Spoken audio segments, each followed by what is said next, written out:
शादी का शोरगुल अब धीरे धीरे सिमट चुका था। रिश्तेदारों की हंसी, हल्दी की हल्की सी खुशबू और पायल की आवाज जैसे कमरे की दीवारों में बस गई थी।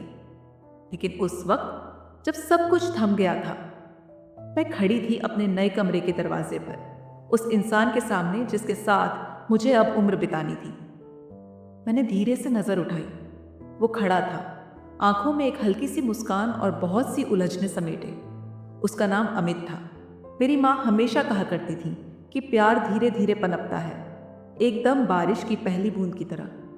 और शायद आज उस बारिश की पहली बूंद मेरे माथे पर गिरने वाली थी।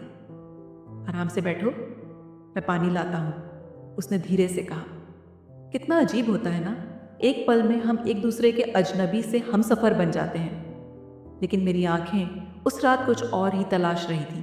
भरोसा, अपनापन और शायद एक छोटा सा स्पर्श जो बिना कहे कह दे कि अब मैं अकेली नहीं हूं।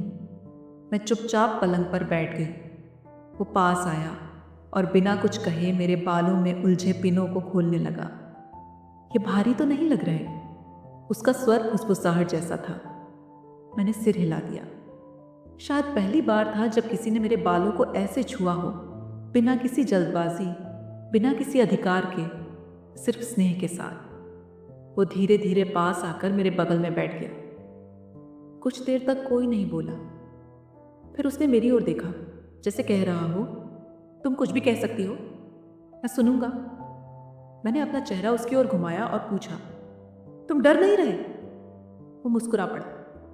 डर तो लग रहा है, तुम्हें खो देने का। मुझे नहीं पता वो पल कब कैसे मेरे दिल को छू गया। शायद पहली बार किसी ने मुझे मेरा होने का एहसास कराया था। फिर उसने धीरे से मेरा हाथ थामा। मेरी हथेली की गर्माहट जैसे उसके स्पर्श में उतर आई। उसने कोई जल्दबाजी नहीं की, कोई दावा नहीं किया, सिर्फ मेरी आंखों में देखा, जैसे बरसों से जानता हो मुझे। और फिर उसने पहली बार मेरा चेहरा चूमा। वो चुंबन कोई फिल्मी रोमांस नहीं था, वो एक वादा था कि अब ये रास्ता हम साथ चलेंगे। वो पहली रात मेरे जीवन की सबसे सुकून भरी रात थी। मैंने सिर उसके सीने पर रख दिया।